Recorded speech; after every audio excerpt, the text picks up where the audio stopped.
TREPIDATION! Kernston's Medical Miracles' new security chief Ilya and fresh junior scientist Norin are working the graveyard shift. The mundane evening threatens their sanity until a spooky turn of events has them wishing for simplicity once again. What dangers are researched at this proprietor of percolated perception? What sinister horrors await our detached duo? Will the calf ever finish brewing? Find out in Fexian Fun! Welcome to the Dicey Cantina and this very spooky edition of our show. I am joined by Erica and Rill. Before we dive into things, why don't we do a little bit of introductions? And Rill, as the newcomer, why don't you go first? All right. I am Rill. I've been on Coruscant Nights. I'm starting a podcast of my own, not Star Wars, Steampunk. For those of you familiar with Abney Park, it's their universe. I'm using it as a sandbox. Nice. Who are you playing tonight? I am playing Iliat. She is a Dathomirian night sister / hired gun enforcer who has ended up having to leave her home planet because between the Separatists and the Empire, there's pretty much nothing left for her there. End result is she has a massive chip on her shoulder, pretty much regarding the entire world. And what's her couple months been like at her new job, which we'll talk about again here in a second? Well, her one boss has disappeared. There's rumors she has suspicions.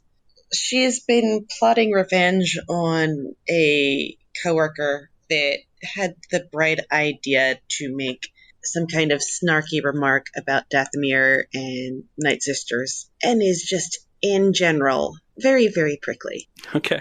And we'll come back to that. But Erica, welcome back. Glad to have you. Glad to be here. For anyone who's missed Purgle Company's Sabotage episodes, tell us a little bit about yourself, Erica. I am Erica. Commonly, I refer to myself as Erica Goodwitch. This is my third actual play podcast, or fourth, kind of. I was on the first season of Not Another Tavern, sister podcast to Dice for Brains, which I made it onto the 7th season of. And then I've had a couple of episodes on Coruscant Nights and was part of Purgle Company here on Dicey Cantina. You can find me on Twitter at @TisTheGoodWitch. Awesome. And tell us a little bit about who you're playing. I am playing Norin, a Mary Allen junior scientist. Class-wise, that would be an engineer scientist. They are young and inexperienced. They basically get treated like an intern. And they're very wired and anxious because of it. Awesome. I mean, not awesome, but good job. All right. Well, let's kick things off with the Destiny roll. So roll me a force dice, and then let's figure out what our dice pool is. 1 dark side. 1 light side. We balance each other out. I think we're supposed to have 3 tokens at any given time, so I should roll 1 too. I keep forgetting that, because this is my first 2-player game. Oh, you have 2 more light side. You are in luck. Oh, I think I'm getting a phone call real quick. Hello? Would you care to accept a collect call from Aurora Biotech, Coruscant? Okay. Oh, hey there. This is Dr. Randy Wallalock from down at Aurora Biotech on Coruscant. I'm here with my lab assistant, Jeff. Say hello, Jeff. It's Gift, sir. And hello, Dr. Wallalock. You really need to see... Who am I talking to? This is Andrew. I'm here with Erica and Rill. We're recording the Dicey Cantina. How did you call into a podcast? Well, I heard what the 2 of you were up against tonight. Not now, Jeff. This is really important, sir. You know, me and some of the other folks around the lab, we all chipped in, and we got you 2 whole rerolls during this game. For sir, Donate for Destiny? Sir, it's moving. Everybody out of the lab! Everybody out of the lab now! Everything okay? That sounds dangerous over there. Oh, that Jeff. He's always joking around. I don't know, it sounds serious. Anyway, I'm pretty sure there's no such thing as the Force, but they'll be with you all the same. Okay, alright. See you later. Okay, bye! Okay, thank you. Hello? Hello? Weird. That was so cool. Like, I've been sitting here pretty much holding my breath because I'm like, oh my god, this is so cool.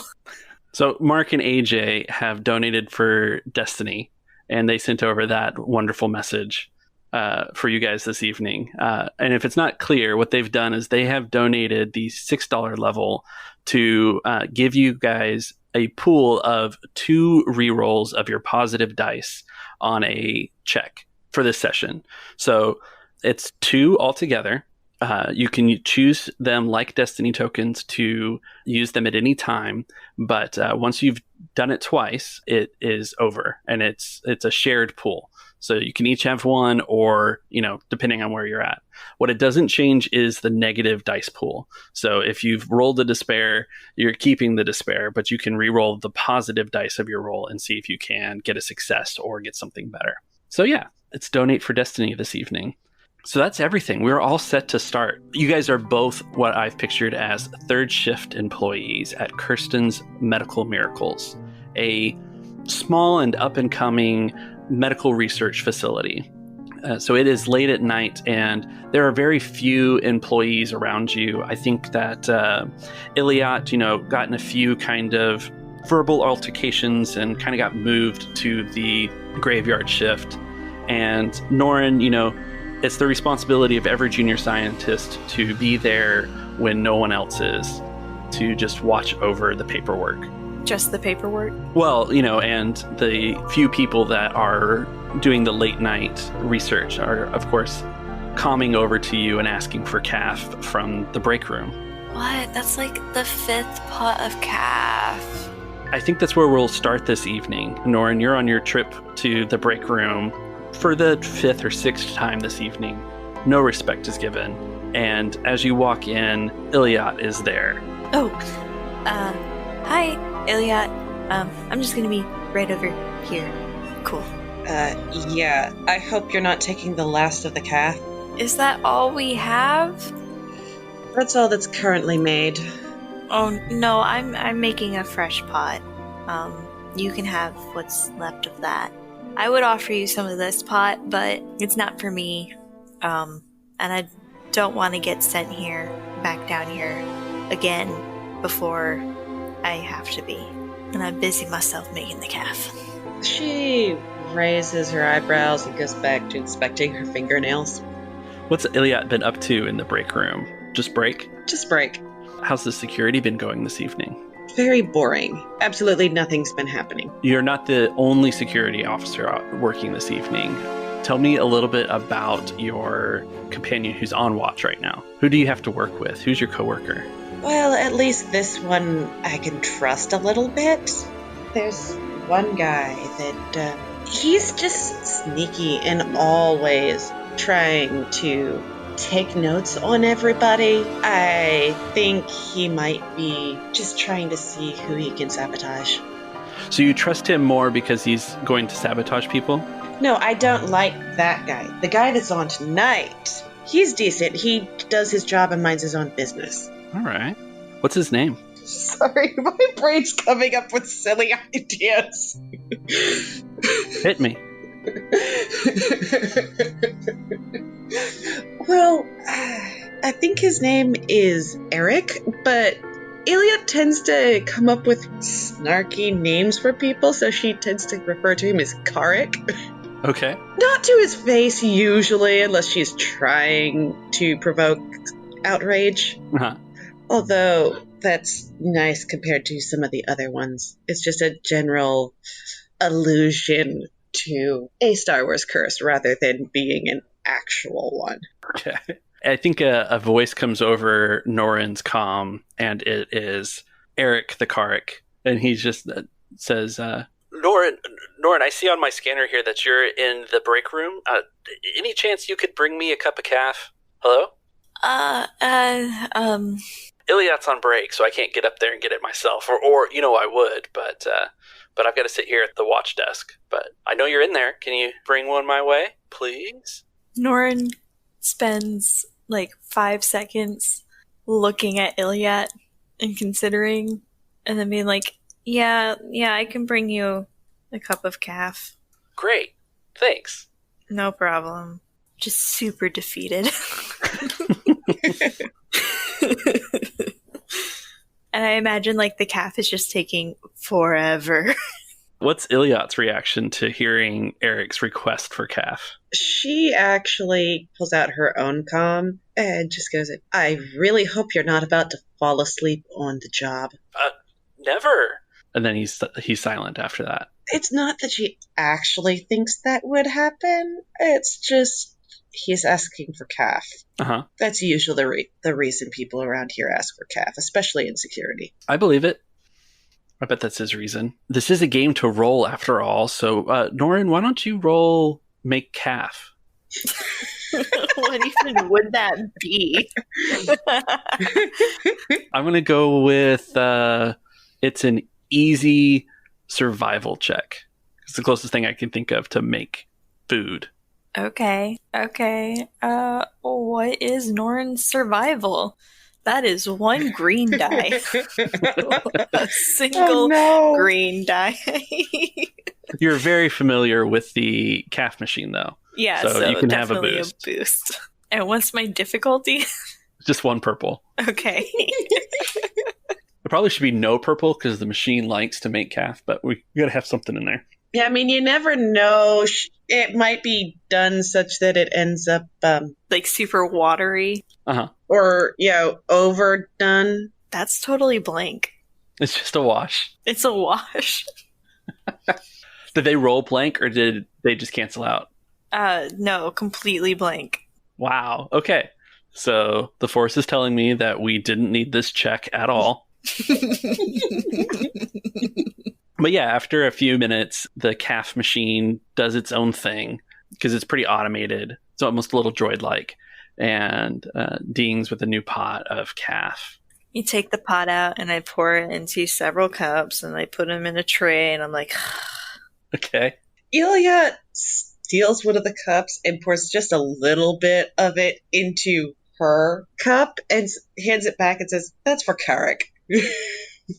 And how does Norin react? I feel like Norin had a Sharpie, or whatever the Star Wars equivalent of a Sharpie is, in their hand, and just writes, what's his actual name?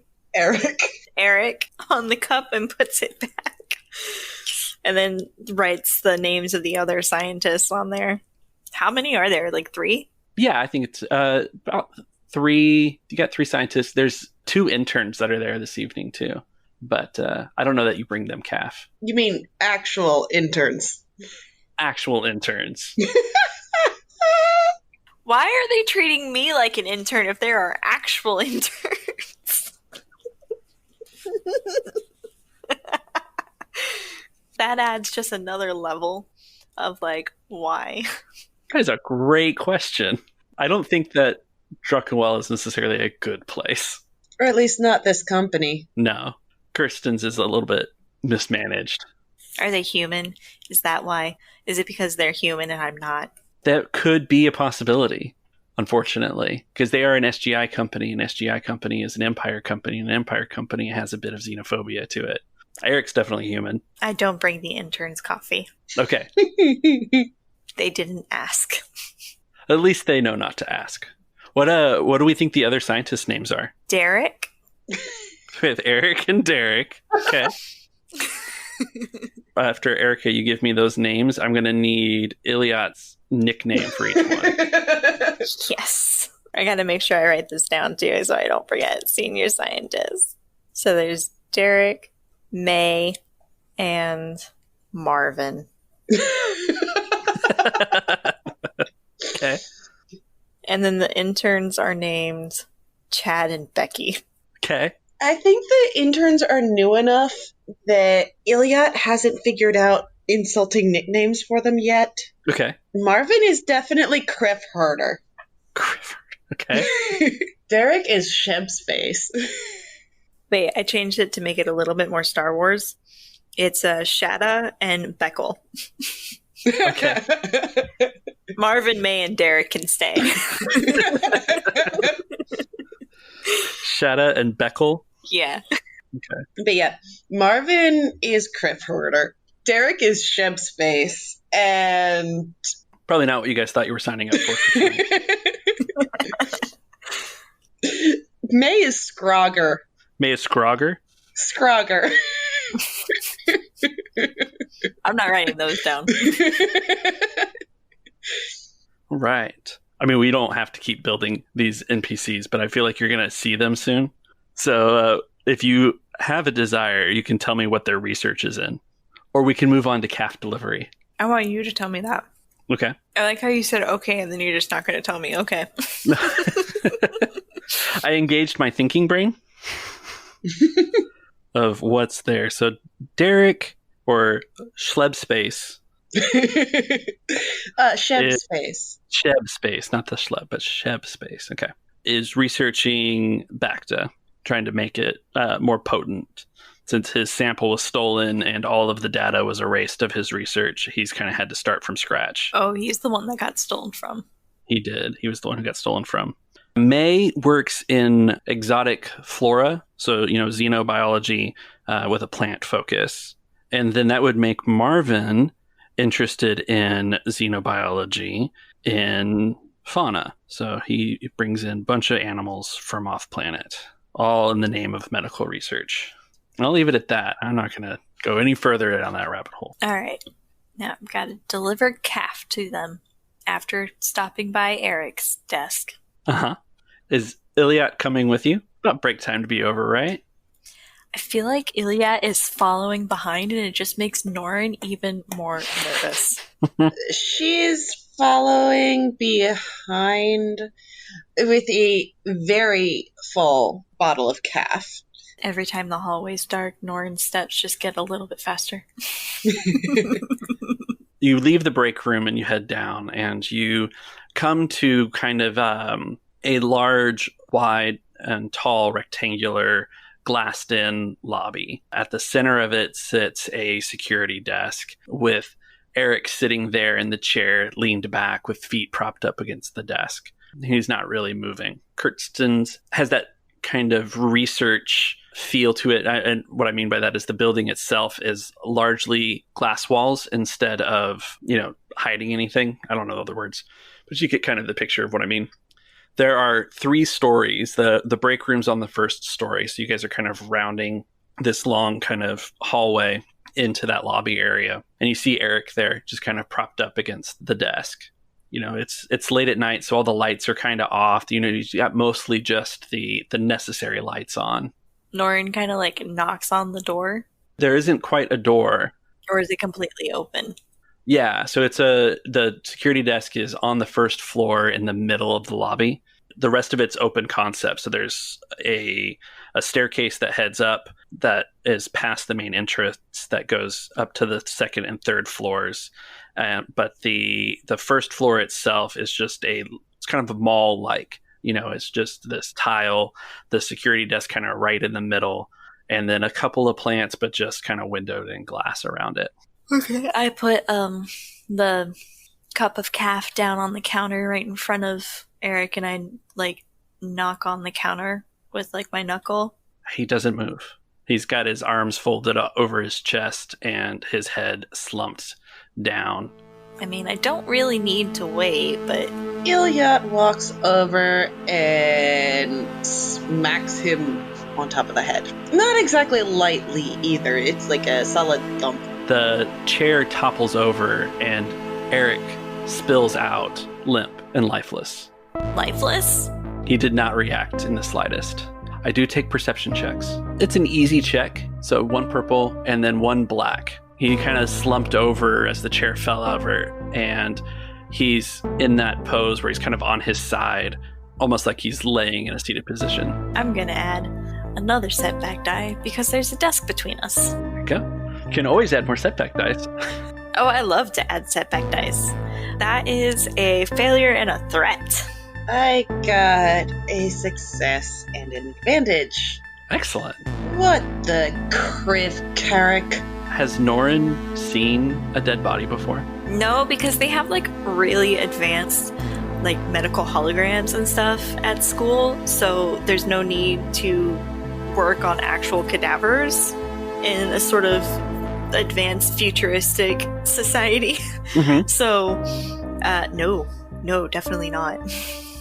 So I think for your threat, you're going to take strain, and that's just this sense of dread of he should be alive. You just spoke to him, but he is not.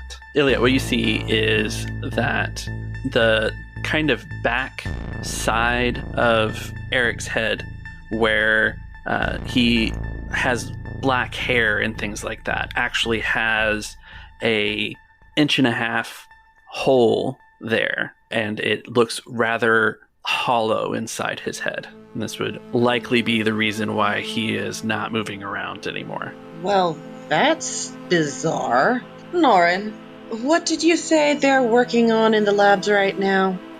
Why do you need to know? It looks like something went into his head and sucked something out of it. How does Norin react to that information? All right, Norin has just been told that someone has been killed by their brain getting sucked out through their skull, but his skull looks just intact. Like, what do you mean?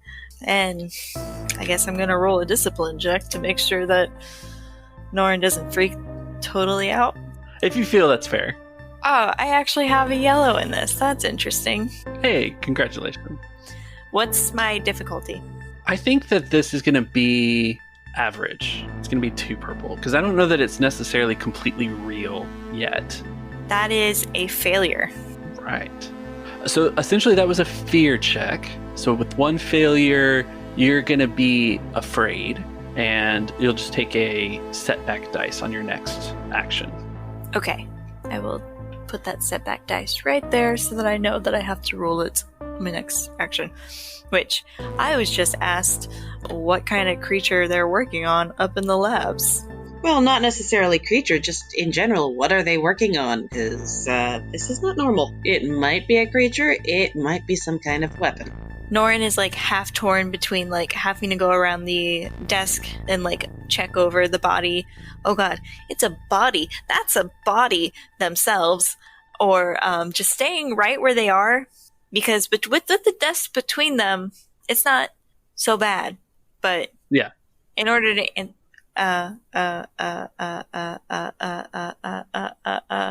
fear of Iliad probably overwhelms fear of body. And I've been asked a question and I need to answer it. Well, you know for a fact that I didn't kill him because I was with you, not with him. But that had never even crossed my mind, but thank you. I love that. I love that Iliad was like, this is my alibi. You are my alibi now. You're my alibi now.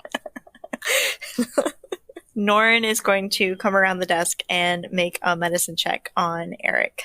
Okay. Which Norin actually has at least 1 rank in. And what's my difficulty? Hard. So 3 purple? Mm-hmm. Okay.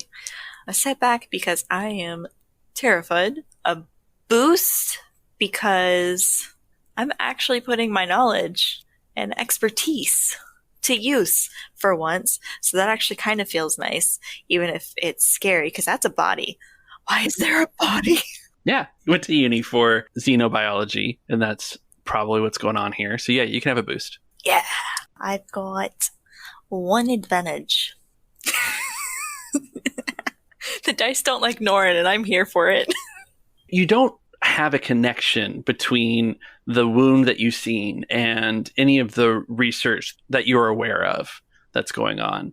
Oh, 2 advantages. 2 advantages. Okay.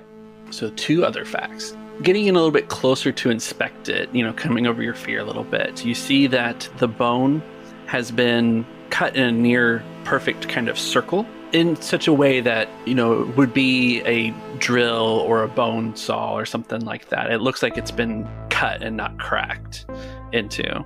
And then from there, also, you see that it is indeed relatively hollow inside the skull now. It's been mushed about a little bit, and the brain matter inside is gone. Norin kind of nods and grabs the trash can that I assume is under the desk, pulls it forward, and vomits. And then pushes it back, wipes their face, and is just like, well, it's It's too precise to have been a creature. Or if it was a creature, it was something that could handle some sort of tool in order to perform this action. I'm going back to the other side of the desk. Norrin promptly walks around and drinks the cap that was meant for Eric. So I'm guessing we're looking at some kind of bioweapon. Why would we be looking at a bio? I just told you that it was a very precise... Someone did this to him. And they did it pretty quickly because it doesn't take that long to make calf and walk it over here from the break room. Obviously, someone did this, which I would suggest some sort of a laser drill or laser saw, but you didn't see any signs of, what's the term I'm looking for? You thinking burns? Yes. There were no burns. No, this was a cutting. Piercing? No, lasers can do both of those things. I can't words right now, but it's... So what's Iliad thinking? What is the next step in security? Iliad's more thinking, well, what are they doing with the brain? Why would they suck out his brain? Why, indeed. Do you want to roll a medical check or some other investigation? I would like to roll a lore check. Okay. Because she would have some familiarity with potions being a thing, especially thanks to the ichor and the waters of life. Stand by. I'm going to set your difficulty based on something that I need to look up. Okay, tell me a little bit more about what you hope to have from the lore check. She is trying to see if she can remember if there being any Night Sister potion that would use the brain of a sentient. Okay. I don't know that you have to roll for that because I don't know. Out of character, neither do I. Yeah. But it does seem like the first thing that would occur, sort of the thing that would occur to her. Okay, roll a force dice for me. A force dice, all right. That'll be a dark side. All right, so your lore check on brain usage is average. Okay. And just so I don't get in too big a trouble later on, what you're rolling and the results are out of character are a lie. Well, that's 2 successes and 2 threats. Well, the threats are, it's a lie. Right? That's rather fitting. So I think, and I have to make this up completely, so everybody who knows more about Dathomir and Night Sisters, I apologize. But what I see for there is Iliad, thinking back, knows of some rituals and potions that do involve brain and brain matter. Those rituals are centered around the idea that the living force inhabits consciousness and the brain is responsible for consciousness.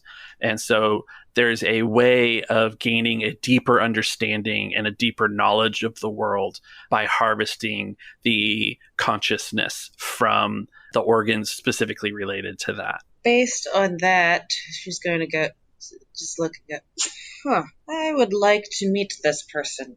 I just want to paint a mental image of Norrin for the listeners at this moment. Norrin is like leaning over the desk with their elbows and their hands completely in their hair, which their hair is really short and spiky, so it's just sort of like that sort of look, and disassociatingly staring at Eric's body. And so when Iliac says that, their eyes just sort of snap to her like, what? It's possible this person may be from home or have some connection to my home. Although I'm not sure that I've heard of anything done quite like this. Norrin's just staring at you. It's usually used using animal brains. Derek comes over the comm. Norrin, are you bringing that calf? Norrin, where are you? I need my calf, please. Quickly, please. It doesn't take that long to make calf and walk it here. Iliad pulls out her comm again and says, "You're welcome to the calf if you want it, but I'm pretty sure it has Druck in it. And I mean literal Druck." What? I don't understand. Is the calf coming? Hey, Derek, there's a body up here in the front, by the Eric's dead. What? Dead? Yes, 100% without a doubt, irrevocably dead, and his brain is gone. Are you joking right now? Do I often joke? I don't know. You normally bring the calf, and you're not bringing the calf. So, are you getting back at me? I don't understand. I'm being 100% serious. Someone, within a matter of minutes, or something, surgically drilled a perfectly circular hole into Eric's head and vacuumed out his brains, and he's dead. Eric, the security guard at the front, had his brains vacuumed out, and you are not bringing the calf. I feel like something should be having a higher priority over calf right now, and that is the fact that one of our co-workers is deceased.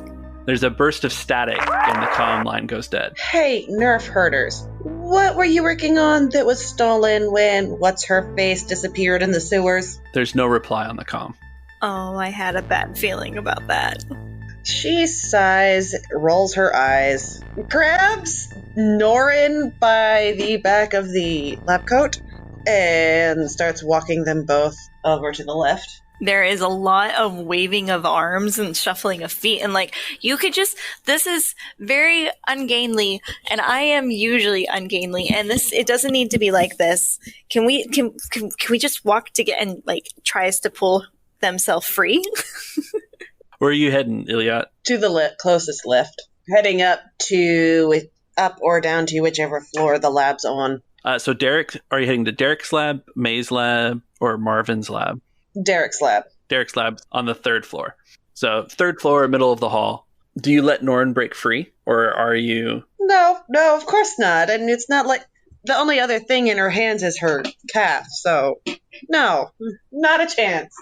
Okay.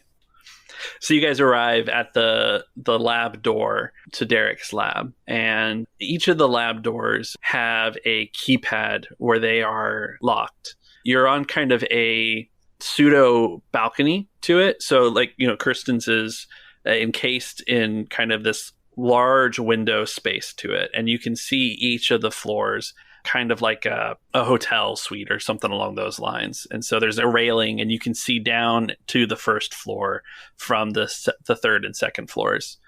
As you're standing there, the door to the lab is locked and it's dark inside. Iliad groans in annoyance and turns to Norin. Unlock this. Of course. And Norin kind of pulls their lab jacket down after it's been rumpled by Iliad and waves their hand.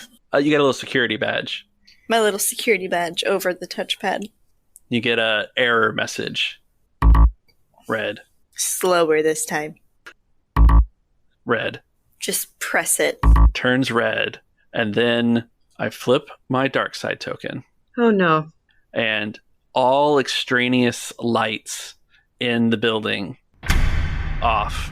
The red emergency lights blink on, and a crash door comes down over all of the windows, and an alarm begins to blare. The computer system of Kernston's Medical Miracles has detected nefarious malware within the system, and the server has put the building on lockdown. Iliad, the one thing you know about this from the security training is that there's no way to exit the building until you reset the server after purging the malware. Oh, no. Oh, no, indeed. Shada comes on the comm. What just happened? What's going on? Hello? Is anyone out there? Iliad gets on the call and says, apparently we've been infiltrated. I suspect our thief may have returned. Shada, where are you right now? Well, do I tell them? No, I know, but, we're on the 2nd floor. I mean, I'm on the 2nd floor. Right. Is Beckle with you? Beckle? No. Probably. I mean, no, not here. Are you guys in the broom closet again? Shut already know. Well, when the alarm happened, I grabbed Beckel and we went in the closet just in case there was something scary. Well, there's definitely something scary. So, like, block that door and just hang tight. What are you going to do? I don't know. And I hang up. Let's make a vigilance check now. I'm sure that's going to be just as fun as all the other checks. So this is a hard check with 2 setback. Can I get a boost because we know something's going on? Yeah. So we're kind of on high alert. You got some heightened senses going? Mm-hmm. I'll take that. A boost because I got to protect the baby interns.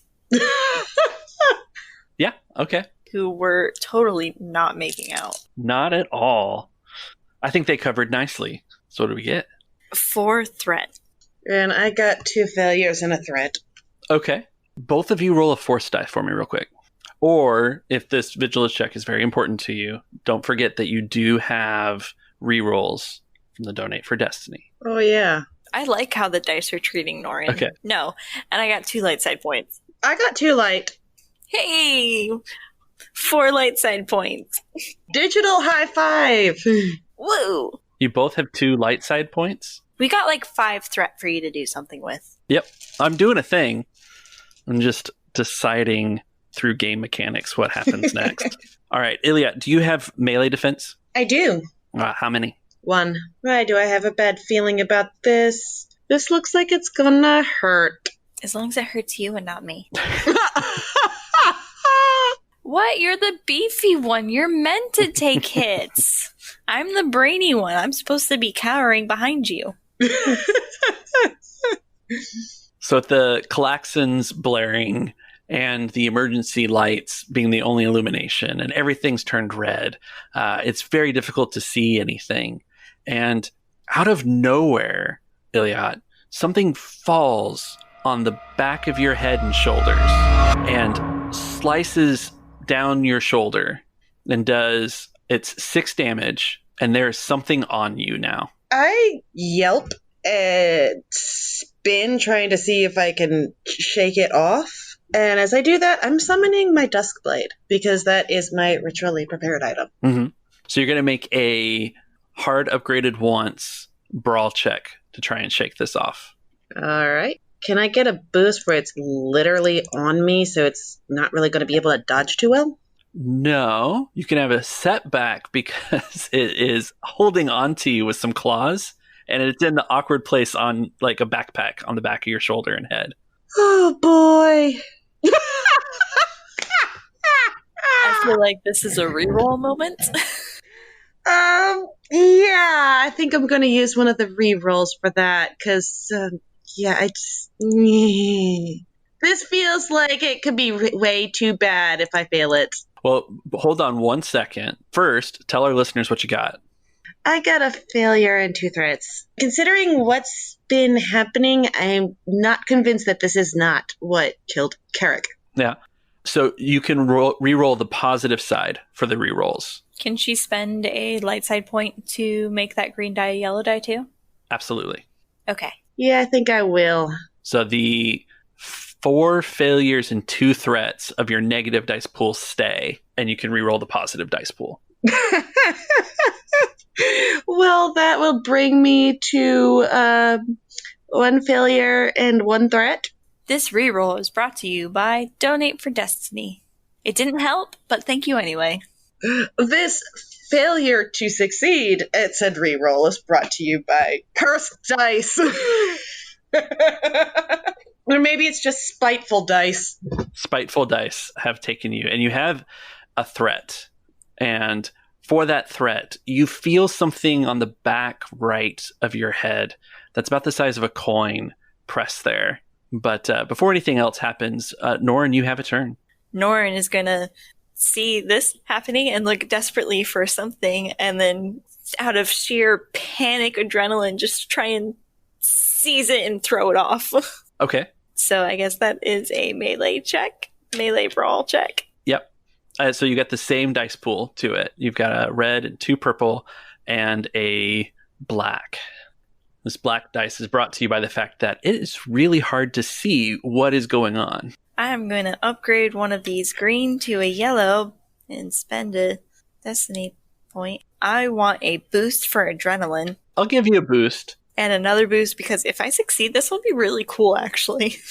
Negative. It will be very cool if you succeed. And all the cooler now that you don't have that extra boost die. Okay. 3 threats. 3 threats. Okay. So, Norin, make a average resilience check.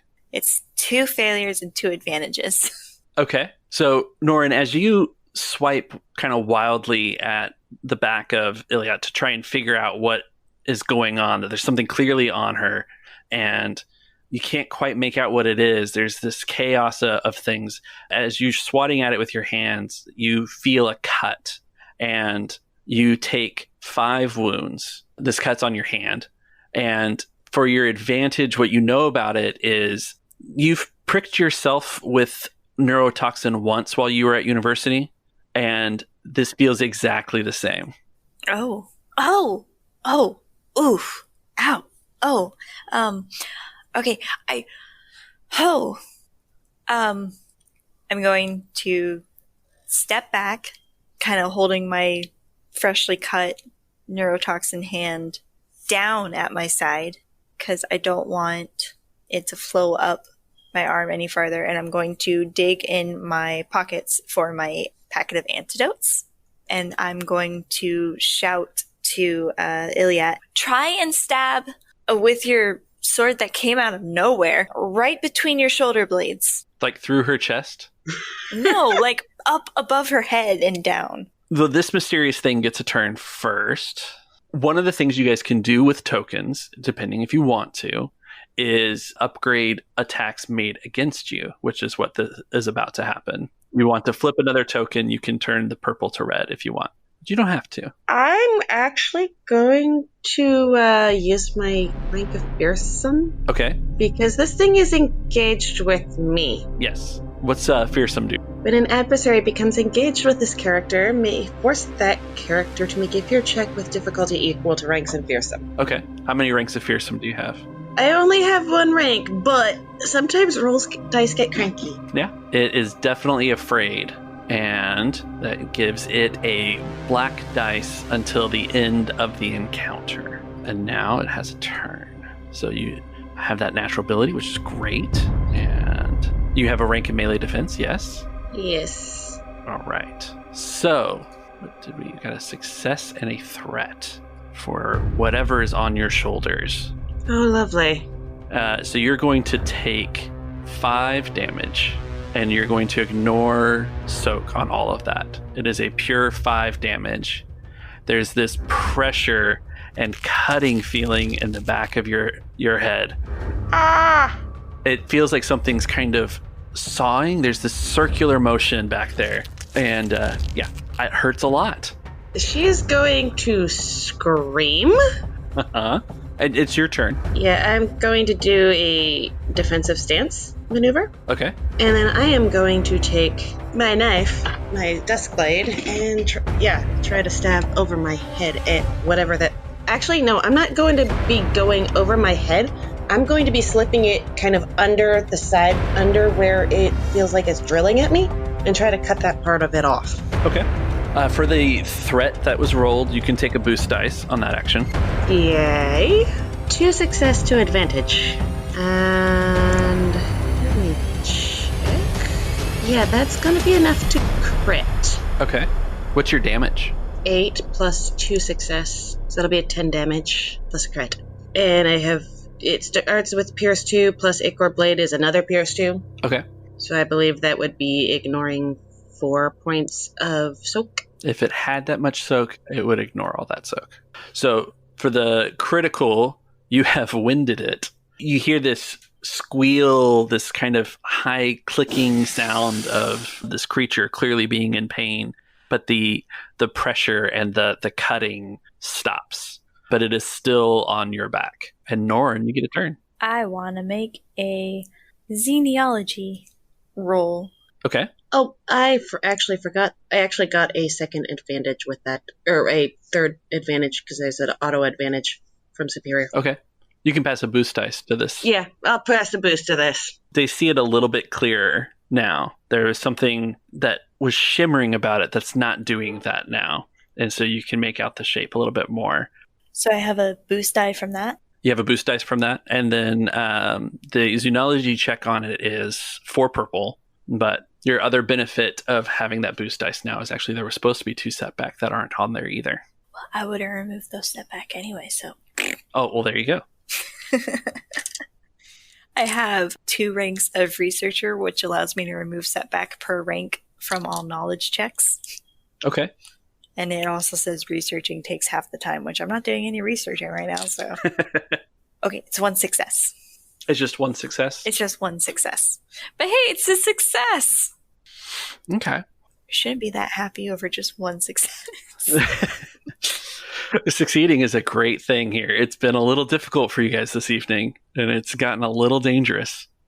So what Norin remembers is that on the list of xenobiology animals that Marvin is researching, there was a very obscure one from the moon Fex out in the Shar Court system.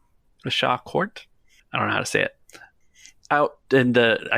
It is in the deep core.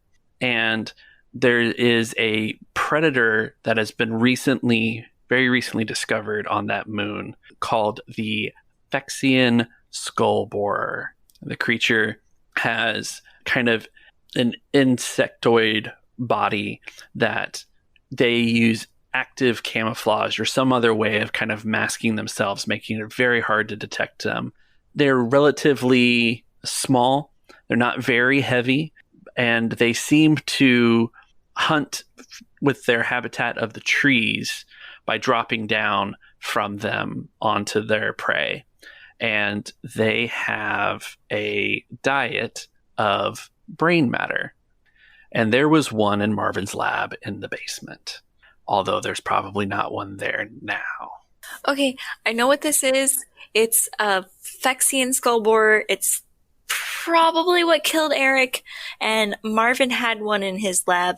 It's probably this one. Do I remember any weaknesses about it? Or Unfortunately, you don't.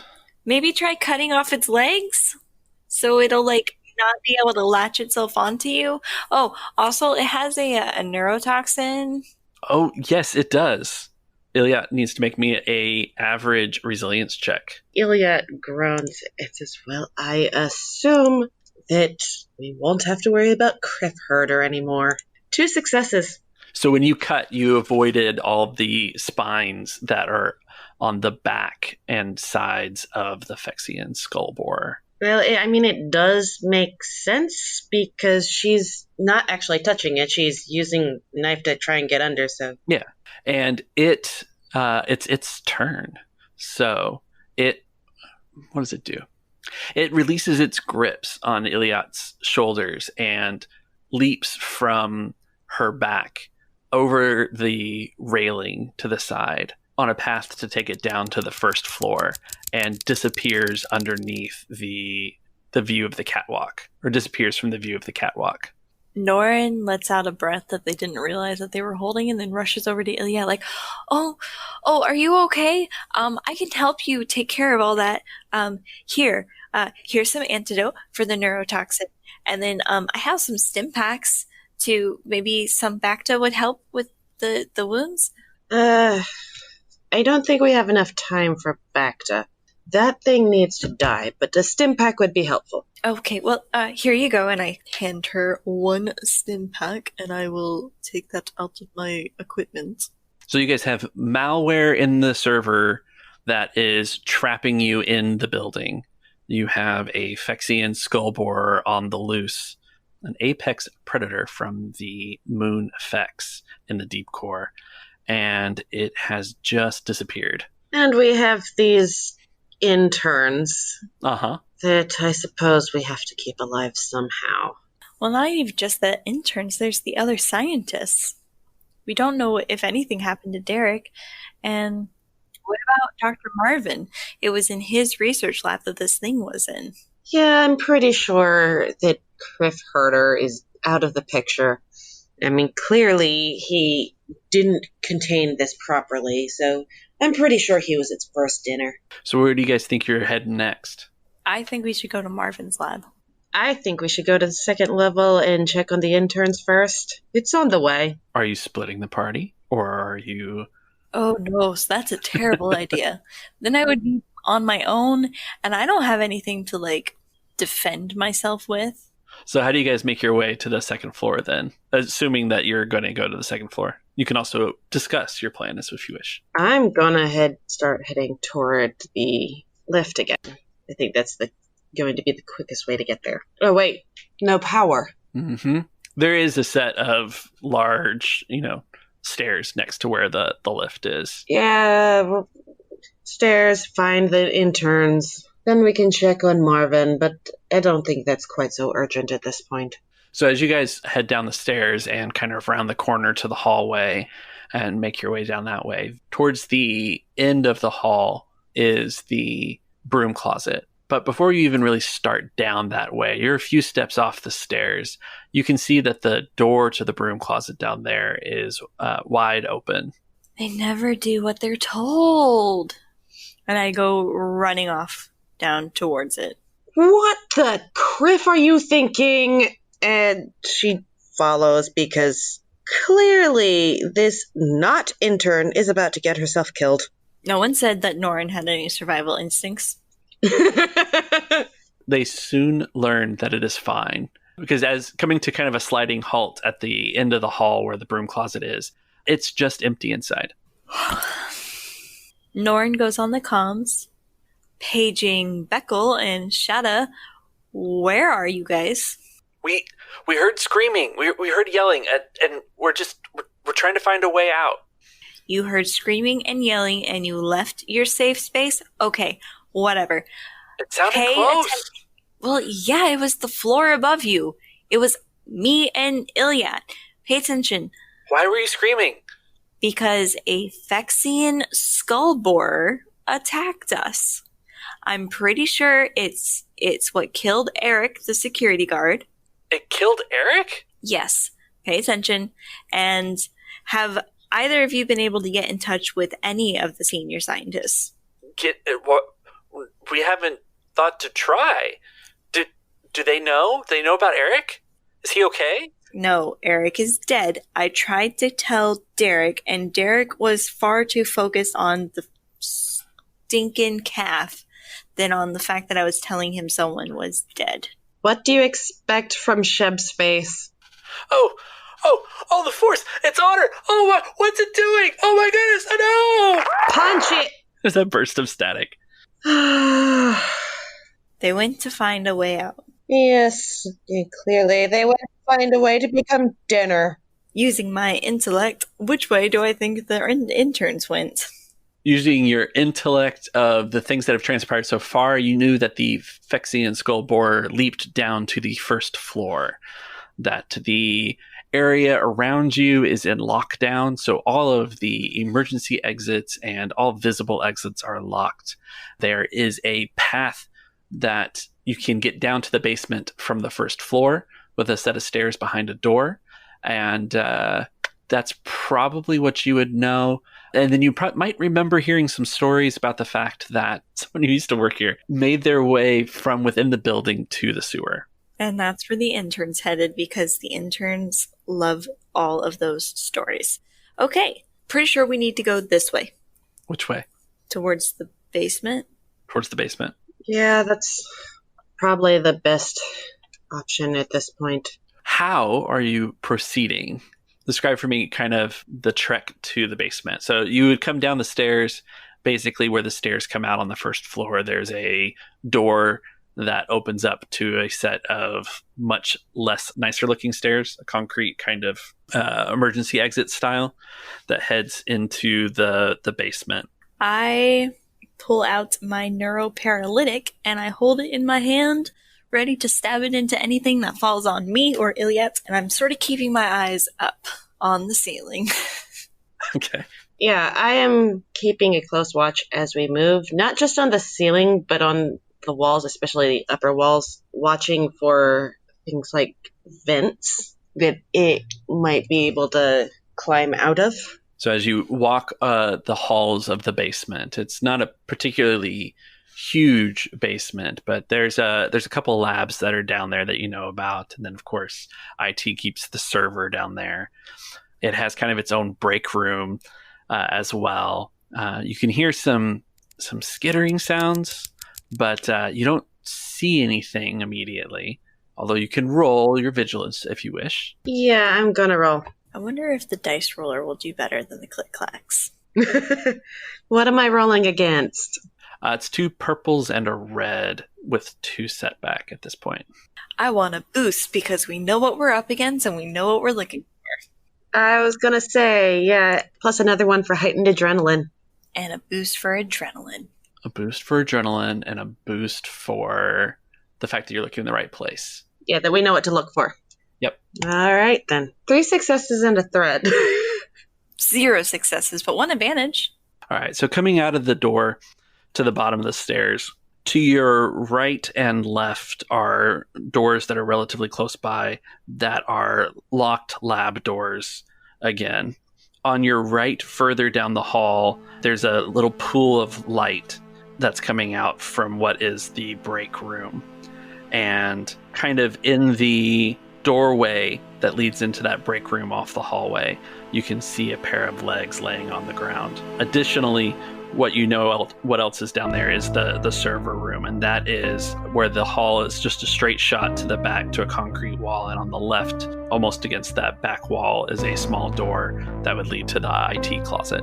So, and I apologize, there, for 3 successes, you can hear a little bit more of those skittering noises are coming from the break room. I thought you said they were trying to find a way out. How did they think they were getting out from the break room?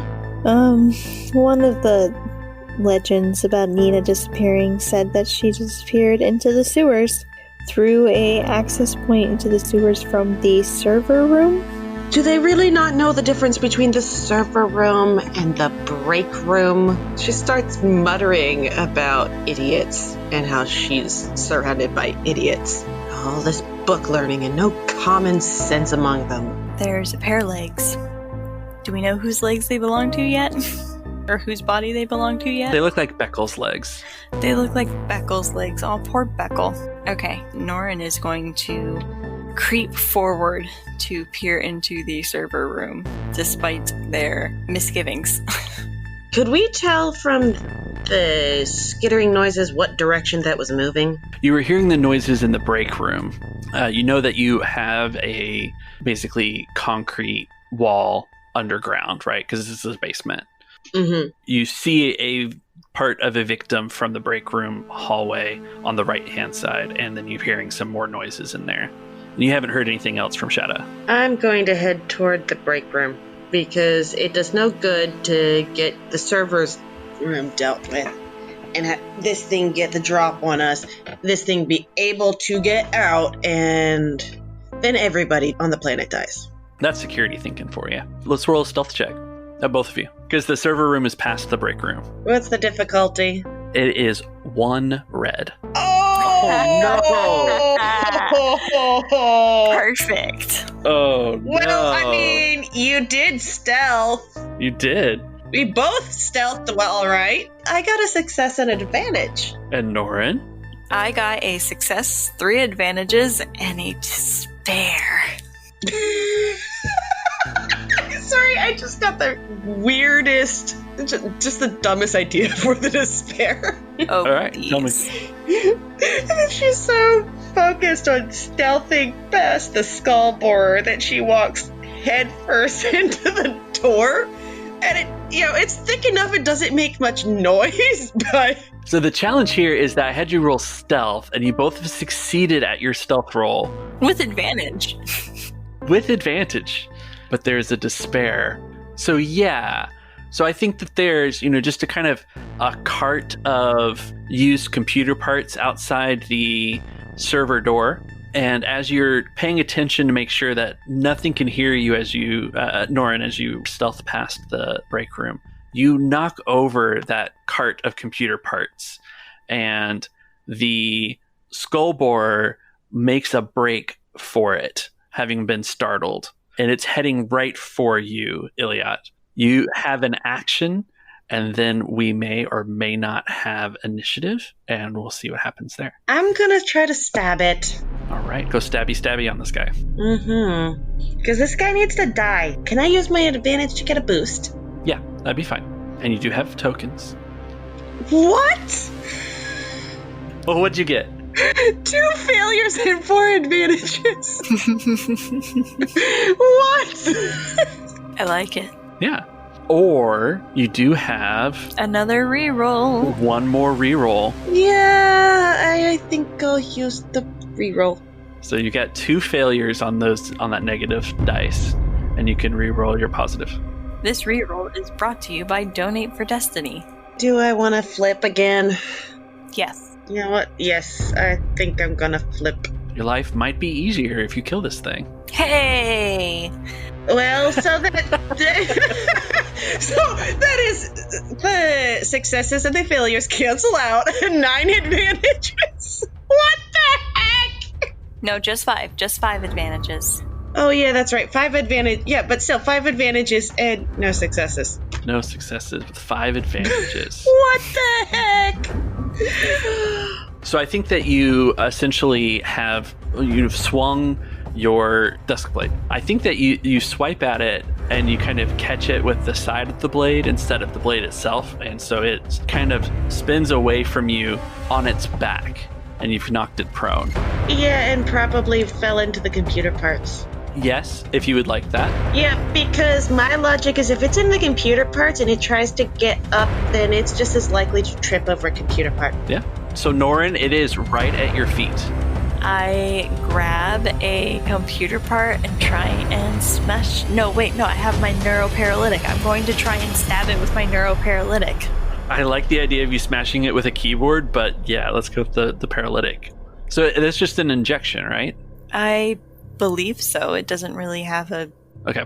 Stab it not helpfully. I think that it is essentially a maneuver to stab that in there, and then it makes its resilience check, and you can go with an action after that. Oh, okay. So it gets a failure and 2 threats. So that paralytic works its way in, and it is immobilized. Nice. So you don't need to roll initiative. You both can have an action before it can do anything. Smash it with the keyboard. Smash it with the keyboard. All right, roll that brawl check. That is 2 successes and a threat. 2 successes and a threat. So we're saying the computer parts are an improvised weapon that is providing +2 to your brawn, which is 2. So you get to do 4 damage. How many successes did you have? 2. So it's not out of the woods yet, but it's not looking good. Iliad, how do you finish this thing off? I'm gonna come over and stab it in the face. Okay. You don't have to roll this. It's so close to dead that narratively this is the moment. Yeah, she just stabs it in the face and then just starts shredding it. So 1 stab isn't enough. No, it's more she's going to stab it, and then just start by hand. At this point, she's going to grab its mouth and just yank. Okay. At like the mandibles? Yeah. I don't think I described this because it wasn't in the roll, but it has a thing called a boring proboscis. Yeah, that's getting ripped off. Yeah. Okay. Just in case she's pretty sure it's dead, but this is a just in case moment. Yeah. So there's kind of this squelch sound and this little kind of dying shriek from the skull borer, and then kind of an eerie quiet as the emergency lights turn both your skin red in the light, and there's just this kind of moment of peace as you stand there, eye to eye, having vanquished the skull borer. And who's got the line that takes us to the credits? Let's get this server room dealt with, and then I think I'm going to take you up on that BACTA. Did I just destroy property with property? Honestly, considering that thing was a menace to the entire community, are we sure this was legal property? Yeah, but you know how this planet is. Well, then, why don't we just let ourselves out, torch the place, and be gone? Oh, goodness. We don't even know if the senior scientists are dead or not. But, maybe not. No. Nope. I mean, we can check level 2 if you want. I'm pretty sure Sheb Space is dead. I don't see any way that Criff Herder's still alive. I like this idea that both of you have come to the conclusion that it's time to leave Druckenwell. Oh, this is not just it's time to leave, even about leaving Druckenwell in general. It's just, let's just burn everything here. In case they decide to bring another one of these little monsters. What if they already have one of these little monsters? Or something similar to these little monsters? All the more reason to burn it. If we can burn it before it gets out, then it will never get out, like this one did. Norrin pulls their datapad out of their pocket and type in a quick letter. Norrin takes a picture of the skull borer and attaches it to the message. Consider this my 2 weeks notice, and sends it off to Kernston Medical Miracles. And it's like, okay, I'm ready to go.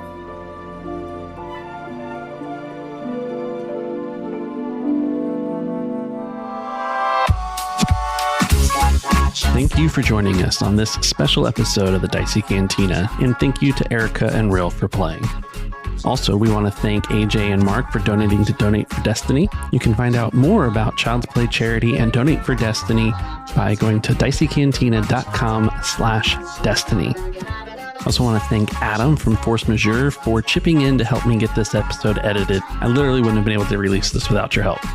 For everyone else, come join us at the Nightcast Creative Discord server where we can talk podcasts, Star Wars, or Clone Theory. Or check us out at our monthly live streams on youtube.com/the Cantina. That's all for now, and until next time, pull up a stool, and we'll see you in the Dicey Cantina.